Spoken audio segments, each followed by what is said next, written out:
this man, Baruch Ben Yosef, is one of those alleged assassins of Alex Aude that we talked about. According to the FBI, and I've interviewed multiple FBI agents on this on both coasts, and they confirm that in 1985, a group of kahanists, including Ben Yosef, they went on a bombing run and they bombed Arab American targets across the country. Of course, they damaged offices and they badly wounded people and they killed people, including Alex Aude, in October 1985. Now, after he got away with his bombing run, his murder streak, he then took another turn. He went to law school, if you can imagine that, and then he became a lawyer. And in fact, since that time, he has actually appeared in Israel's Supreme Court dozens of times arguing cases. And he's not the only kahanist terrorist that has gone on to become an important lawyer, starting up lawfare organizations.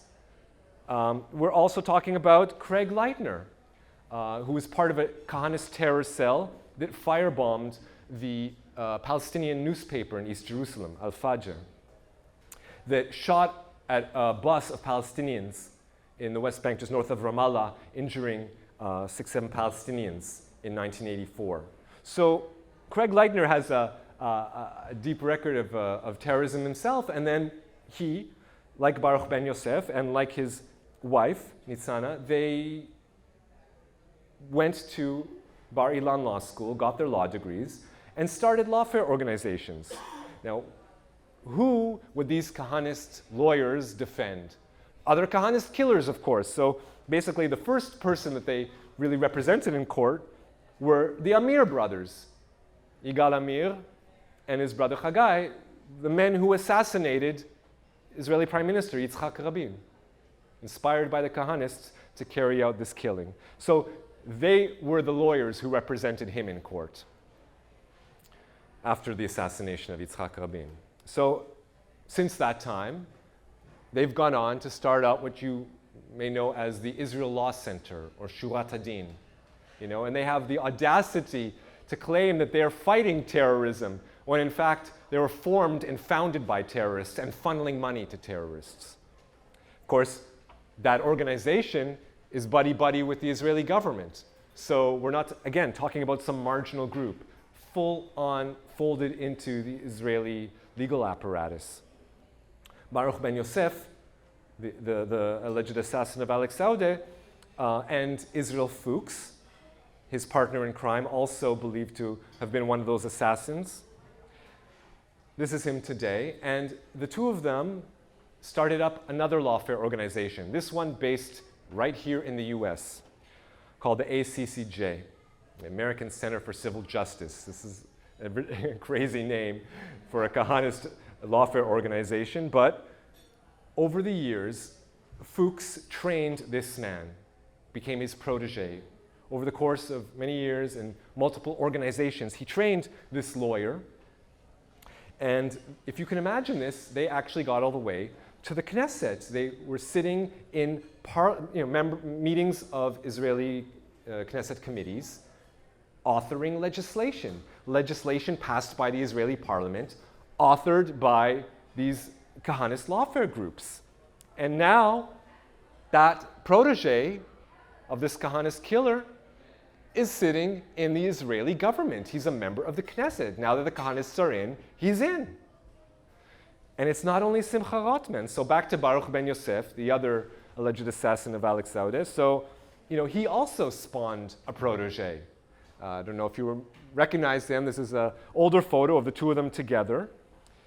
This is Itamar Ben-Gvir. He started out from his early days as a kahanist.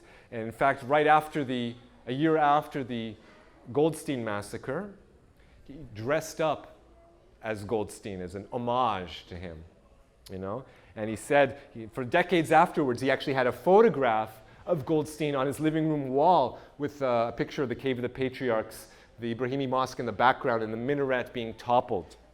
He said, one day in a few decades, there'll be a Goldstein street. Baruch Goldstein will also be a hero. So Oh, I should also point out that, of course, he was a big insider, one of those who confronted Rabin at every stretch of the game in his last days on earth.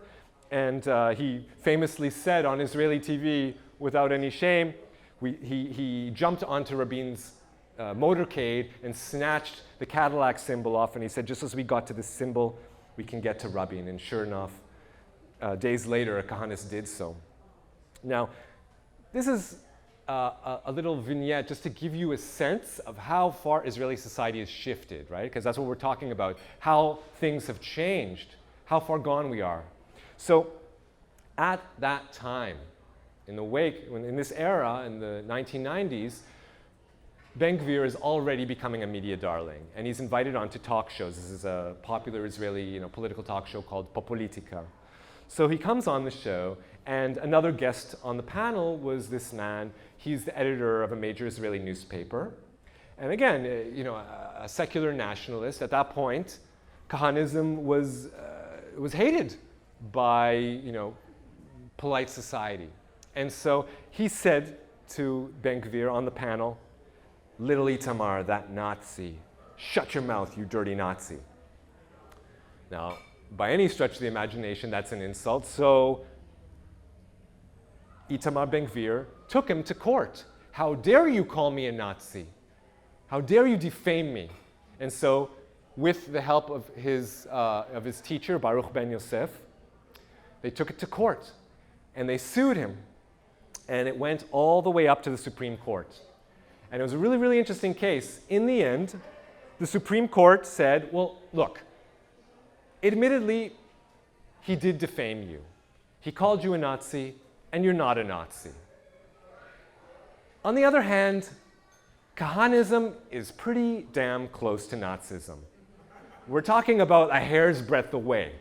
So, all right, fair enough, we'll rule in your favor.